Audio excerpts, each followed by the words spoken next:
Hello बच्चों, हम लोग अर्थमेटिक का लेवल 1 पढ़ रहे हैं और आज हम इसके तीसरे टॉपिक पार्टनरशिप के पार्ट 1 पे चर्चा करने वाले हैं। देखिएगा, पार्टनरशिप बहुत आसान टॉपिक होता है क्योंकि इसमें एक ही कॉन्सेप्ट के माध्यम से सभी सवाल सॉल्व किए जाते हैं। इसमें आपको बहुत ज्यादा परेशान होने की जरूरत नहीं है। कई बच्चे कई बार हमसे बोलते हैं कि सर पार्टनरशिप का टॉपिक बहुत कठिन लगता है। इसमें सिर्फ एक ही चीज की कठिनाई है, वो है कैलकुलेशन। अगर आप लोग अपना कैलकुलेशन अच्छा कर लेंगे तो आपको कभी ये टॉपिक कठिन नहीं लगेगा, क्योंकि अन्य टॉपिक में क्या होता है बच्चों की क्वेश्चन में बहुत ज्यादा वेरिएशन होता है, अलग अलग कैटेगरी होती है। इसमें क्वेश्चनों की बहुत ज्यादा कैटेगरी नहीं है, बस एक ही कैटेगरी को अलग अलग ढंग से आपको दिखा के प्रश्न बनाए जाते हैं और प्रश्न पूछे जाते हैं। बस आपको अच्छे तरीके से कॉन्सेप्ट समझना है। एक बार आपको कॉन्सेप्ट पढ़ा दिया जाएगा तो आपको कभी इस टाइप के क्वेश्चनों में कोई कंफ्यूजन नहीं होगा। अब हम लोग क्वेश्चनों पे चर्चा करते हैं। टाइप बाय टाइप में आपको क्वेश्चन बताता जाऊंगा, आप लोग अच्छी तरीके से समझते जाइएगा। अगर आपको किसी भी प्रश्न में कोई इस टॉपिक के प्रश्न में आपको दिक्कत आती है तो आप वीडियो को दोबारा से प्ले करके देखें ताकि आपको कोई डाउट ना रह जाए। तो अब हम क्वेश्चन पे चर्चा करते हैं। हाँ तो बच्चों, अब हम अपने चैप्टर के पहले प्रश्न पे चर्चा करते हैं। अच्छा, पहला प्रश्न समझाने के पहले थोड़ा कॉन्सेप्ट के बारे में आपको हम बता देना चाहते हैं। देखो बच्चों, आपके पार्टनरशिप के टॉपिक में जो कॉन्सेप्ट हमें अप्लाई करना है वो ये लिखा हुआ है कि लाभ जो होता है वो डायरेक्टली प्रोपोर्शनल होता है पूंजी और समय पर। अब इसको हम आपको एक नॉर्मल भाषा में अगर समझाएं तो नॉर्मल भाषा में आप इस तरीके से समझ सकते हैं कि अगर कोई आदमी किसी दूसरे आदमी के साथ व्यापार शुरू करता है तो एक चीज स्पष्ट कर लीजिएगा कि जो आदमी अधिक पूंजी लगाएगा उसको अधिक लाभ मिलेगा, तो जो आदमी कम पूंजी लगाएगा उसको कम लाभ मिलेगा। मतलब एक बात स्पष्ट हो गई कि लाभ डिपेंड करेगा पूंजी पर। ज्यादा पूंजी ज्यादा लाभ, कम पूंजी कम लाभ। एक ये पॉइंट हो गए। अब अगला पॉइंट सोचिएगा कि जो जितने ज्यादा समय तक व्यापार करेगा उसका उतना ज्यादा मुनाफा होगा, जो कम समय तक व्यापार करेगा उसका मुनाफा कम होगा। तो मतलब लाभ समय पर डिपेंड करता है। तो सीधा हो गया सर कि लाभ आपका पूंजी और समय दोनों पर निर्भर करता है। ज्यादा पूंजी ज्यादा लाभ, कम पूंजी कम लाभ, ज्यादा समय ज्यादा लाभ, कम समय कम लाभ। तो लाभ आपका पूंजी और समय पर निर्भर करेगा। तो आपको हर प्रश्न में यही कॉन्सेप्ट लगाना है, जरा ध्यान दीजिए। जैसा कि इस सवाल में यहां पर देखिएगा 3 साझेदार एबीसी दिए गए हैं। हम भी यहाँ पर 3 साझेदार ए बी सी लिख लेते हैं। अब बच्चों, प्रश्न को सरल बनाने के लिए मैं आपको एक बात बता देना चाहता हूं कि हमें रेशियो बनाना होता है और लाभ का रेशियो जब आपको बनाना है तो जो आपके यहाँ पे कॉमन जीरो होंगे वो आप लोग नहीं लिखेंगे, आप सीधे रेशियो लिखेंगे। तो यहाँ पर 3 साझेदार ए बी सी एक व्यापार में 45,000, 70,000 और 90,000 का निवेश करते हैं। तो 45,000 का बच्चों में 45 लिखूंगा, 70,000 का 70 और 90,000 का 90 लिखा, ठीक है। और इनको 2 वर्ष बाद लाभ हुआ है 36,900। अब यहां पर आप पूंजी लिख चुके हैं तो आप किसकी जरूरत है? टाइम की। तो टाइम यहां पे 2 वर्ष, यहां पे भी 2 वर्ष और यहां पे भी 2 वर्ष, ठीक है बच्चों। अब रेशियो बनाने में एक चीज का विशेष ध्यान देना है कि जो चीजें कॉमन होती हैं वो काट दी जाएंगी। देखो 2 कॉमन है तो 2 कट गया। अब 5 से यहां पे सिंप्लीफाई करेंगे तो 5 से ये 9 बार कटेगा, 5 से काटेंगे तो ये 14 बार कटेगा, 5 से इसे काटेंगे तो ये 18 बार कटेगा। तो हमारा जो लाभ का अनुपात बच्चों यहां पर बनेगा वो कितना बन रहा है? 9, 14 और कितना? 18। अब इसको जोड़ लीजिएगा, 18 और 14 आपका 32 हो गया। 32 और 9 जब आप जोड़ेंगे तो 32 और 9 कितना हो गया? 41। आपके हिसाब से पूरा लाभ हो रहा है 41 और सवाल में बच्चों लाभ दिया गया है 36,900। 41 की वैल्यू देखिएगा 36,900 दे रखी है। अब यहां पर सॉल्व करेंगे, जैसे ही 41 से आप इसे बच्चों काटेंगे तो 9 बार कट जाएगा। 1 की वैल्यू कितनी आ गई? 900। अब अगर 1 की वैल्यू 900 रुपए आ गई, हमसे पूछा गया है a का भाग। बताओ बच्चों, a का भाग यहाँ पे कितना दिया गया है? 9। तो बताओ फिर 1 की वैल्यू अगर 900 तो 9 की वैल्यू 8100। ये बच्चों आपका हो गया आंसर। बताइए कहीं कोई आपको कठिनाई हुई? बड़े आसानी से आपको ये प्रश्न समझ में आ गया। पूंजी गुणा समय बराबर लाभ, तरीका क्लियर हो गया होगा। अगर आपको कहीं कोई डाउट है तो आप दोबारा से वीडियो प्ले करके देख सकते हैं, आपका डाउट क्लियर हो जाएगा। अब हम नेक्स्ट क्वेश्चन पे चर्चा करते हैं। हाँ तो बच्चों, अब हम अपने दूसरे क्वेश्चन पे चर्चा शुरू करते हैं। देखिएगा दूसरा क्वेश्चन किस तरीके से हम लोगों को करना है। दूसरे क्वेश्चन में यहाँ पर देखिएगा जानकारी दी गई कि मिथिलेश 48,000 निवेश करके व्यापार आरंभ किया। 7 महीने बाद 56,000 की पूंजी लगाकर विद्या भी इस व्यापार में साझेदार हो गई। वर्ष के अंत में अगर 5,885 रुपए का लाभ हुआ तो विद्या को कितना धन प्राप्त होगा, ये प्रश्न पूछा गया। अब जरा यहाँ पे गौर करने वाली बात यह है कि विद्या तो व्यापार में बाद में आई, तो व्यापार शुरू किसने किया? मिथिलेश ने। चलो यहाँ पर मैं मिथिलेश और विद्या 2 कैंडिडेट मान लेता हूं। मिथिलेश 48,000 का निवेश करेगा और विद्या 56,000 का निवेश करेगी आकर, अभी उसे किया नहीं। अच्छा, जब मिथिलेश व्यापार शुरू किया तो मिथिलेश को व्यापार में पूरे के पूरे 12 महीने मिले, लेकिन विद्या ने जो पैसे लगाए हैं वो 7 महीने बाद लगाए। साल में 12 महीने होते, तो 12 महीने में जब 7 महीने बाद विद्या आई है तो विद्या के पास केवल कितने महीने हैं? 5 महीने हैं। यहां पर विद्या 5 महीने बिजनेस करेगी। अब यहाँ पर रेशियो बना लीजिएगा, जो कॉमन हो काट दीजिएगा। 8 से काटेंगे तो 8 × 48, 8 × 7 = 56। रेशियो बनेगा तो 12 × 72 अनुपात 7 × 35। ठीक है बच्चों। अब यहां पर आप देखेंगे आपके हिसाब से जो टोटल लाभ बन रहा है तो टोटल लाभ बनेगा 107, और सवाल में लाभ दिया गया है बच्चों, कितना दिया गया है आपको? 5,885। तो ये 5,885। जैसे ही बच्चों आप इससे इसे सॉल्व करेंगे तो ये 77 टाइम सिंप्लीफाई हो जाएगा। सॉरी, यहाँ पे सॉल्व करेंगे तो यहाँ पर आप पहली बार काटेंगे तो 5 टाइम सिंप्लीफाई होगा, फिर ये 5 टाइम सिंप्लीफाई होगा। ठीक, तो ये आपका कितने बार सिंप्लीफाई हो गया? 55 बार सिंप्लीफाई हो गया। ठीक है। अब अगला पॉइंट यहाँ पर देखते हैं। हमसे यहाँ पर जो शेयर पूछा गया है वो किसका शेयर पूछा गया है? विद्या का। विद्या का शेयर पूछा गया है, तो अब आप यहाँ पर विद्या का शेयर निकालेंगे तो विद्या का शेयर क्या है? 35। तो जब एक की वैल्यू 55 हो गई तो यहाँ पर आप 35 की वैल्यू जब निकालेंगे बच्चों तो यहाँ पर आप सॉल्व करेंगे तो 55 × 35। ठीक, सॉल्व करिएगा। 35 से जब आप सिंप्लीफाई करेंगे तो 35 × 175 होता है। तो बच्चों आप यहाँ पर पहले 5 लिखेंगे, आपका 17 यहाँ पर हासिल हो जाएगा। फिर यहाँ पर 35 × 5 = 175, 175, दोनों को जोड़ेंगे तो 7 × 5 = 12 का 2 आया। ये आपका कितना आ गया बच्चों? 9 आ गया। और ये कितना आ गया? 1। इसका मतलब विद्या का यहाँ पर शेयर कितना आया? 1925 रुपए। तरीका क्लियर हो गया होगा आपको। आपने देखेगा पार्टनरशिप के चैप्टर में बस एक ही चीज गौर करेंगे, सिर्फ कैलकुलेशन यहाँ पर ज्यादा होगा, बाकी कॉन्सेप्ट कोई बहुत कठिन नहीं है। कॉन्सेप्ट सिर्फ इतना है, पूंजी गुणा समय, पूंजी गुणा समय। जैसे ही आप पूंजी गुणा समय करते हैं तुरंत आपको लाभ का अनुपात मिल जाता है। तरीका आपको क्लियर हो गया होगा। अब हम लोग अगले नेक्स्ट क्वेश्चन पे चर्चा करते हैं। ठीक, हाँ तो बच्चों अब हम अपने तीसरे क्वेश्चन पे चर्चा करने वाले हैं। देखिएगा तीसरा क्वेश्चन क्या दिया गया है। यहाँ पर जो तीसरा क्वेश्चन बच्चों दिया गया है वो तीसरा क्वेश्चन आपको ये दे रखा है। इन्होंने कहा है कि ए, बी तथा सी मिलकर एक व्यापार आरंभ करते हैं। आरंभ में ए कुछ पूंजी निवेश करता है। 6 माह बाद बी ए से दोगुना धन लगाकर व्यापार में शामिल हो जाता है तथा इसके 2 माह बाद सी बी से 3 गुना धन लगाकर व्यापार में शामिल हो जाता है। यदि वर्ष के अंत में कुल लाभ 45,000 रुपए का है तो सी का भाग ज्ञात करो। तो देखो इस प्रश्न को आप लोग कैसे सॉल्व करोगे या कैसे लगाओगे। प्रश्न की लैंग्वेज देखने में केवल कठिन है, बेहद आसान लैंग्वेज है, परेशान होने की जरूरत नहीं। सबसे पहले आप सवाल की पूंजी सेट कर दो, उसके बाद समय सेट कर देना, फिर आपका सवाल बिल्कुल कठिन नहीं रह जाएगा। देखना मैं कैसे सॉल्व करता हूं।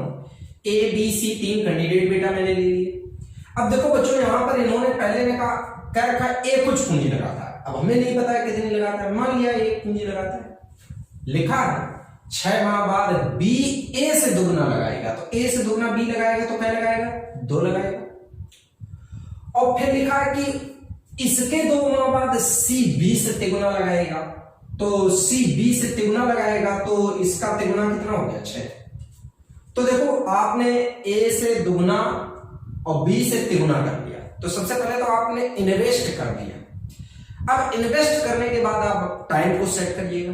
देखिएगा ए व्यापार के आरंभ में पैसा लगाता है,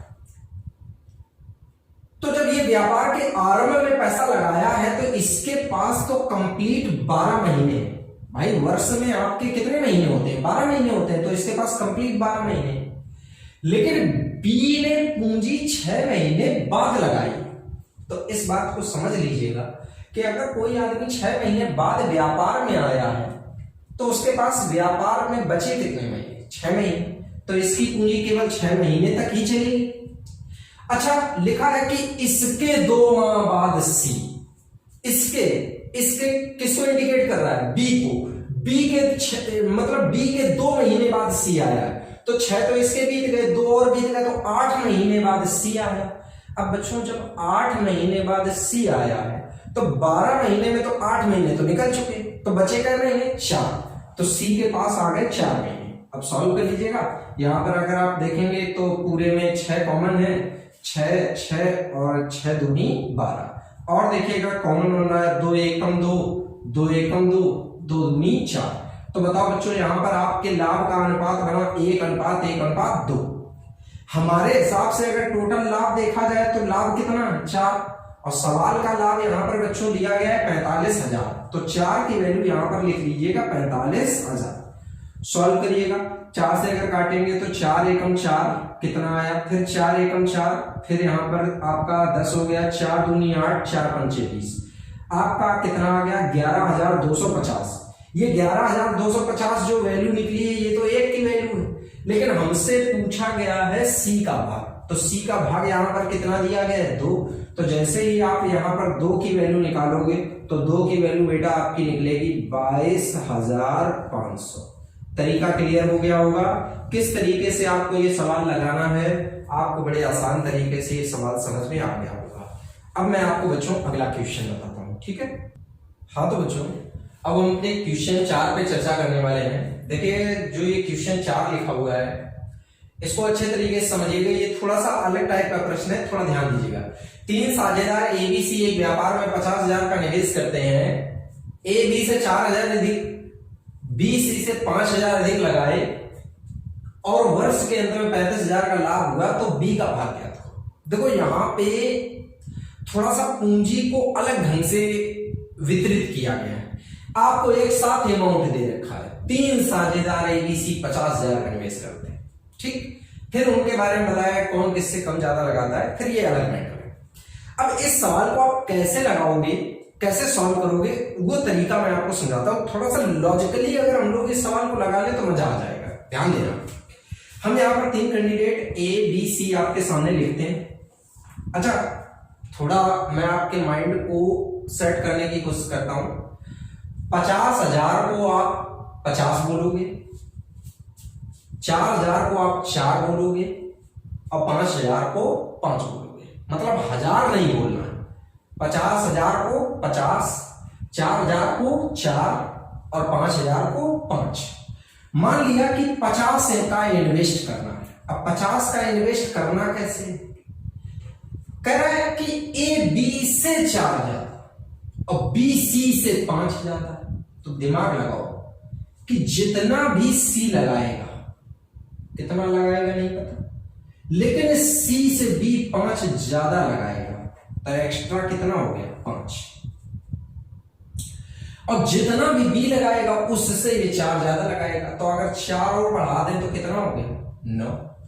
अब केवल ध्यान देना सभी लोग, अगर आप गौर कर पा रहे हैं तो अगर इधर का 9 और इधर का 5 अलग कर लिया जाए, अगर इसमें से 9 और इसमें से 5 को अलग कर लिया जाए तो ये बताओ तीनों पूंजी आपस में बराबर हो जाएंगी? अब यहीं पे आपको दिमाग लगाना है।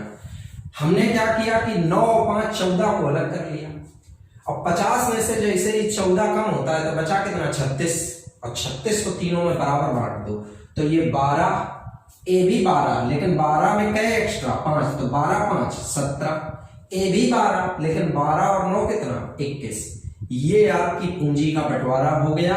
इसका मतलब ये 21,000, ये 17,000, ये 12,000 लगाता है। अब आप चेक कर सकते हैं अपने कहे हुए स्टेटमेंट के अकॉर्डिंग अगर देखेंगे तो देखो बी सी से 5 ज्यादा है और देखो बी से ए का ज्यादा है 4। ठीक है, बस जो पूंजी का अनुपात है वही आपके लाभ का अनुपात बनेगा। तो पूरा जोड़ेंगे तो 50 की वैल्यू आपको दी गई है यहां पर, कितनी है आपको 35,000। 50 की वैल्यू 35,000, सॉल्व करेंगे 0 0 5 7 35, तो बताओ एक की वैल्यू 700। हमसे इस प्रश्न में पूछा गया है बी का भाग, तो बी का भाग यहाँ पे कितना है 17। तो यहाँ पर अगर हम 17 की वैल्यू निकालेंगे तो 17 7 119, मतलब यहाँ पर आपको बी की वैल्यू मिल गई 11,900। ये बच्चों आपका आंसर हो गया। आप एक बार इस स्थिति को दोबारा से समझ लीजिएगा ताकि आपको कंफ्यूजन ना रह जाए प्रश्न में। ए बी से 4 ज्यादा है, बी सी से 5 ज्यादा है। ठीक, तो मैं सी से उठाता हूं। सी ने कुछ इन्वेस्ट किया, सी से ये 5 ज्यादा, तो मैंने देखो 5 एक्स्ट्रा लिखा। बी से ये 4 एक्स्ट्रा, तो मैंने 4 और एक्स्ट्रा कर लिया, तो ये 9 एक्स्ट्रा हो गया। अब मैं फिर से बोलूंगा कि अगर इसका 9 और इसका 5 अलग कर लें तो तीनों बराबर, तो 9 5 14 आपने अलग किया तो 50 में से 14 अलग हो गया, तो बचा 36। 12 12 12 12 यहां पे, 12 5 17 यहां पे, 12 9 21 यहां पे। किस तरीके से मैंने पूंजी का बंटवारा किया आप लोगों को अच्छी तरीके से क्लियर हो गया होगा। और जो भी पॉइंट इस सवाल में नहीं क्लियर है, आप फिर से इसको जब देखेंगे तो अच्छी तरीके से आपको क्लियर हो जाएगा। अब नेक्स्ट क्वेश्चन देखते हैं। हाँ तो बच्चों, अब हम 5वें क्वेश्चन पे चर्चा करते हैं कि 5वां क्वेश्चन किस तरीके से हमको दिया जाएगा और किस तरीके से हमें एग्जाम में करना है। लिखा है साझे के एक व्यापार में ए कुल पूंजी का 1/3 भाग 1/3 समय के लिए, बी पूंजी का 1/4 भाग 1/4 समय के लिए और सी कुल पूंजी का शेष भाग पूरे समय के लिए निवेश करता है, तो 17,000 के कुल लाभ में बी का भाग क्या था। बहुत आसान प्रश्न होता है, बस इस प्रश्न को सही तरीके से समझने की आवश्यकता है। केवल ध्यान से समझना, एक ही बार में आपको ये प्रश्न समझ में आ जाएगा। जरा ध्यान दीजिए। सबसे पहले यहां पर मैं आपके सामने 3 साझेदार सेट कर देता हूं। 3 साझेदार यहां पर ए बी सी है। अब ध्यान दीजिएगा, यहां पर आपको कहीं कोई पूंजी नहीं पता है, ना कोई समय के बारे में पता है, तो आप यहां पे करेंगे क्या, वो चीज आपको समझनी है। देखो यहां पे ए की पूंजी का 1/3 और बी की पूंजी का 1/4, तो अगर आप यहां पर पूंजी का आप लासा ले लें तो थोड़ा सा आपको आसानी होगी। तो माना पूंजी हो गई 3 चौको 12, जो डिनोमिनेटर में नंबर दिया गया है 3 और 4 का मैंने यहां पे लासा ले लिया।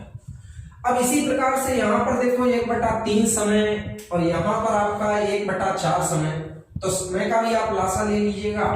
तो यहां पर आप टाइम अगर मान लेंगे तो टाइम भी आप मान सकते हैं 12 माह। अच्छा, कई बच्चे ये सोच रहे होंगे कि आप हमेशा साल में सर 12 माह मानते हैं। यहाँ संयोग बस आपका 12 आया है, अगर एलसीएम बदल के 20 हो जाए तो 20 आपको मानना पड़ेगा। ठीक है बच्चों, तो यहाँ पे 20 महीने भी आप मानेंगे। अगर एलसीएम के अकॉर्डिंग आप यहाँ पे नंबर लिखेंगे, यहाँ पे एलसीएम हमारा 3 चौको 12 आया, इसलिए मैंने 12 लिखा। ठीक है, अब यहाँ पर सवाल लगाना शुरू करो, जरा गौर करो। इन्होंने बोला है अपने सवाल में कि ए कुल पूंजी का 1/3 भाग लगाता है। अब थोड़ी देर के लिए मैंने माना कि 12 रुपए पूंजी और 12 रुपए में 1/3 ए लगाई, तो अगर 12 रुपए का 1/3 निकालोगे तो 4 रुपए बने। ठीक, अब ए ने जो पूंजी लगाई है वो 1/3 समय के लिए लगाई है, तो अगर 12 महीने का 1/3 समय निकालोगे तो 4 महीने के लिए, तो 4 महीने के लिए पूंजी लगाई। अब बी के बारे में चर्चा करो। बी ने 1/4 पूंजी लगाई, तो 12 रुपए का 1/4 निकालोगे तो 3 रुपए निकले, और इसने केवल और केवल 1/4 समय इस्तेमाल किया पूंजी का, तो 1/4 समय अगर लगाएगा तो 3 महीने तक पूंजी लगाएगा। अब सी पे आ जाओ, लिखा है कि सी कुल पूंजी का शेष भाग का मतलब जो ए बी से बच गया वो सी ने लगाया। तो ये बताओ 12 में से 4 इसने लगाए, 3 इसने लगाए, 7 लग गए, तो बचे कितने 5। इसने 5 पूंजी लगाई और लिखा क्या है, पूरे समय के लिए पैसा लगाया। पूरा समय मतलब कितने महीने, 12 महीने के लिए पैसा लगाया। तो पूरे 12 महीने सॉल्व कर दो। अब यहाँ पर आप इसको बड़े अच्छे तरीके से सॉल्व करके लिखिएगा बच्चों। यहाँ पर रेशियो बनेगा ये 16:9:60। अगर आप सबको जोड़ेंगे तो आपके हिसाब से पूरा योग बना 85। 85 की वैल्यू दे रखी है कितनी, 1 लाख, यहाँ पे सॉरी 17,000। जरा ध्यान दीजिएगा, 85 से अगर हम सॉल्व करेंगे तो 85 दूना 170, तो बताओ एक की वैल्यू बच्चों कितनी आ गई, 200। अब अगर आपको एक की वैल्यू 200 मिल गई है तो यहां पर आपसे शेयर किसका पूछा गया है, बी का।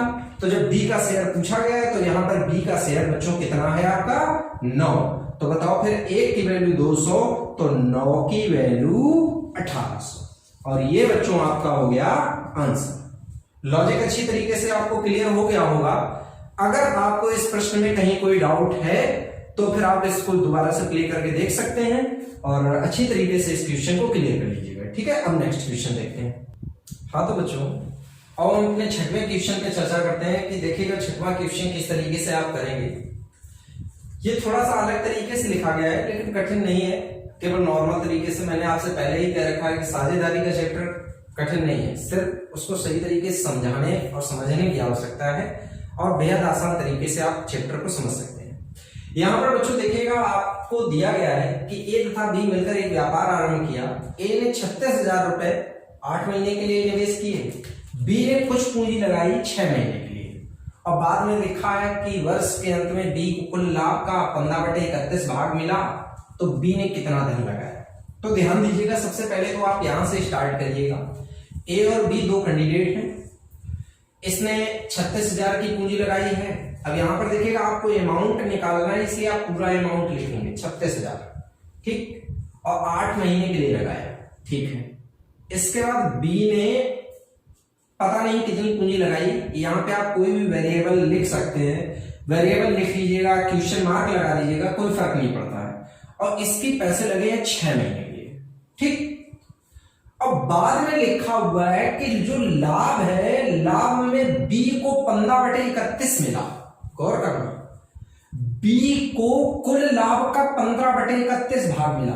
गौर से पढ़ो, 15/31 भाग मिला कि 31 में से 15 मिला। अगर आप इसको ऐसा बोले तो ज्यादा सही है कि 31 में से 15 भाग किसको मिला, बी को। तो ये बताओ 31 में अगर 15 बी को मिला है तो 16 किसको मिला, ए को। अब आप इसको सही तरीके से लिख लीजिएगा और आसानी से आपका आंसर आ जाएगा। देखिएगा आप लिखेंगे तो 36,000 इंटू 8 बटे यहां पर x इंटू 6 बराबर 16/15। अब यहां पर सॉल्व करिएगा, अगर आप देखेंगे तो 6 से ये कटेगा 6 बार, ठीक है। और अगर हम सिंप्लीफाई करेंगे 15 8 से काटेंगे तो 8 दूनी 16। अब यहां पर ध्यान दीजिएगा और थोड़ा सॉल्व होगा तो यहां पर देखो इसका इससे गुणा हो जाएगा तो 2x, और यहां पे 15 छक्का 90,000, ठीक है। तो बताओ फिर x की वैल्यू यहां पर कितनी निकली, 45,000। इसका मतलब बच्चों यहां पर b ने कितना इन्वेस्ट किया है, 45,000। तरीका आपको अच्छी तरीके से क्लियर हो गया होगा, कहीं कोई कंफ्यूजन नहीं होना चाहिए। एक बार मैं रिपीट करता हूं कि ए ने 36,000 8 महीने के लिए लगाए थे, बी ने कुछ पूंजी 6 महीने के लिए लगाई, और बी को कुल लाभ का 15/31 मिला, मतलब 31 में से 15 बी को मिला, तो 15 अगर बी को तो 16 ए को। रेशियो के फॉर्म में इसको लिख लो, 36,000 इंटू 8 x इंटू 6 बराबर 16/15, ठीक। इतना लिखने के बाद आप इसको जब सिंप्लीफाई करेंगे तो 2x की वैल्यू आपको 90,000 मिलेगी, तो x की वैल्यू कितनी आ गई, 45,000। लॉजिक क्लियर हो गया होगा आप लोगों को। अब हम लोग नेक्स्ट क्वेश्चन पे चर्चा करते हैं। हाँ तो बच्चों, अब हम अपने प्रश्न नंबर 7 पे चर्चा करने वाले हैं। ये थोड़ा सा अलग तरीके का प्रश्न लिखा हुआ है कि यहाँ पे रेशियो देकर रेशियो के बारे में ही चर्चा की गई है।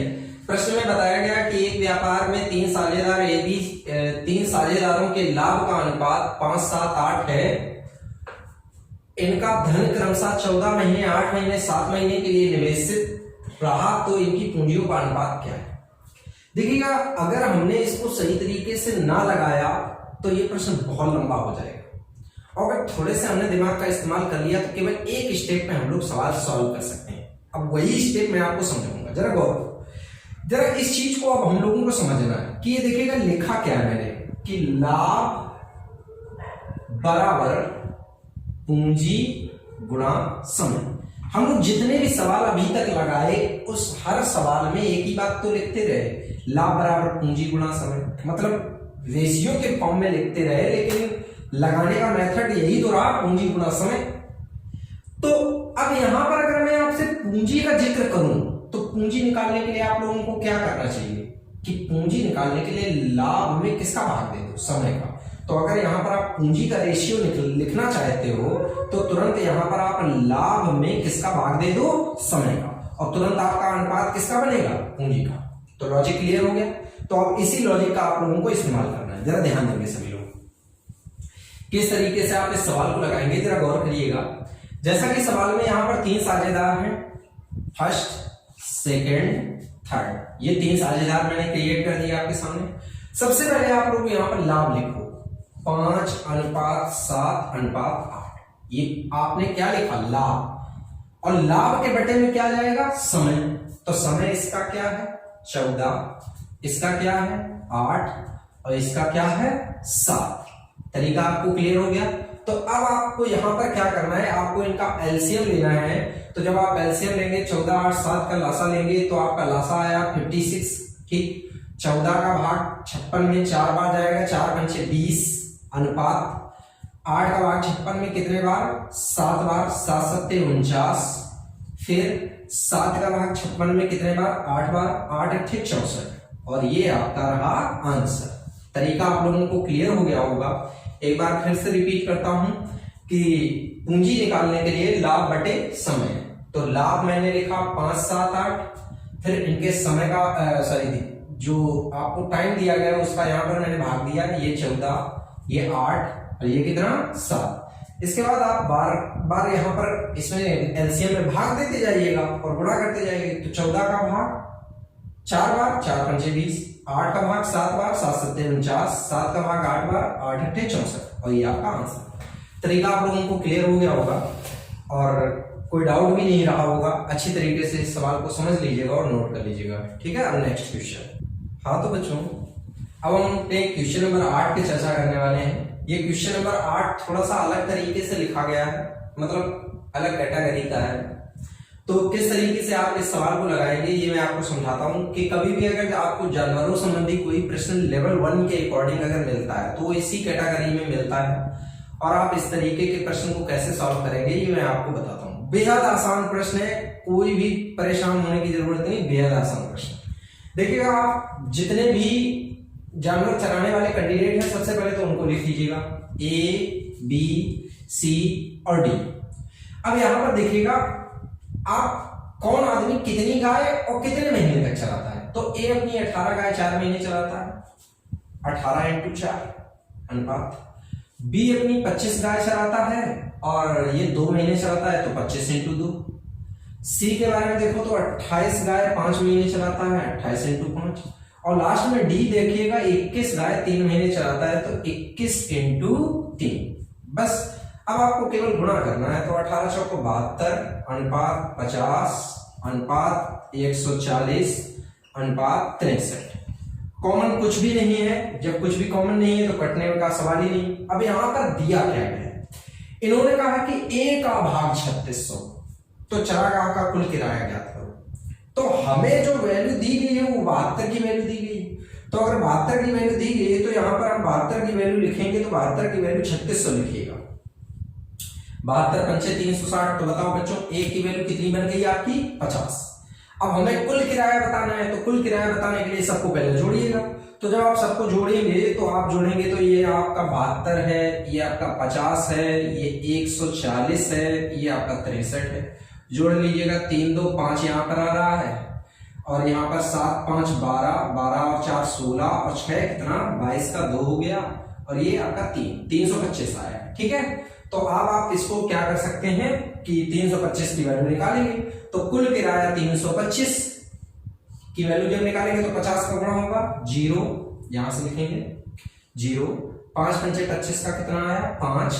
5 दूनी 10 और 2 12 का कितना आया, 2। 5 दिया 15 1 16। इसका मतलब उस चरागाह का कुल किराया आपका कितना है, 16,250। तरीका क्लियर हो गया होगा आप लोगों को। इस प्रश्न में कोई परेशानी का विषय नहीं, केवल आपको जानवरों की संख्या का समय से गुणा करना है और जो रेशियो बन जाए उस रेशियो के अकॉर्डिंग आपको किराए का बंटवारा करना है। तरीका क्लियर हो गया। अच्छी तरीके से इसको समझ लीजिएगा और नोट कर लीजिएगा, फिर मैं आपको नेक्स्ट क्वेश्चन बताता हूँ। हाँ तो बच्चों, अब हम अपने क्वेश्चन नंबर 9 पे चर्चा करने वाले हैं। देखिएगा प्रश्न नंबर 9 किराए से रिलेटेड प्रश्न बनाया गया है। याद रखना है किराए वाला प्रश्न बेहद आसान होता है, बस सीधा एक कॉन्सेप्ट होता है कि किराए में एक चीज आपको ध्यान देना है कि जो आदमी किसी चीज का जितना उपयोग करेगा उसका वो उतना ही किराया देगा। सपोज जैसे कोई दो कैंडिडेट है और उन्होंने कोई गाड़ी रिजर्व की या कोई गाड़ी बुक की और उस गाड़ी में एक आदमी 6 घंटे तक यात्रा किया और एक आदमी 8 घंटे तक यात्रा किया। अब स्पष्ट है कि 6 घंटे वाला कम किराया देगा, 8 घंटे वाला ज्यादा किराया देगा। तो किराया सीधे डिपेंड करता है टाइम पे। बिल्कुल इसी प्रश्न में आपको यही चीज देखनी है कि यहाँ पे 3 सेल्समैन है आपके और ये किसी होटल में कमरा रेंट पे ले रहे हैं और पहला सेल्समैन इस कमरे में 8 घंटे बिताता है, दूसरा सेल्समैन इस कमरे में 12 घंटे बिताता है और तीसरा सेल्समैन इस कमरे में 14 घंटे बिताता है और टोटल किराया 578। सिंप्लीफाई करो 2 से 4 6 7। हमारे हिसाब से टोटल रेंट का रेशियो बना 17 की वैल्यू दे रखी यहां पर कितनी भैया 578। 17 से काट लीजिएगा, 17 तिया 51, 17 चौको 68। एक की वैल्यू आपकी कितनी आ गई 34।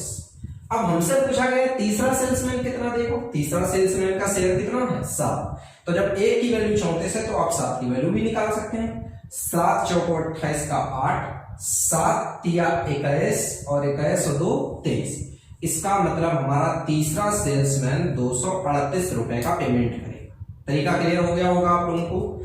अच्छे तरीके से प्रश्नों को समझिएगा और आपको इस वीडियो में जो प्रश्न ना समझ में आए हो उस प्रश्न को वीडियो दोबारा से प्ले करके देखें ताकि आपको सारे क्वेश्चन अच्छी तरीके से समझ में आ जाए। ठीक है बच्चों।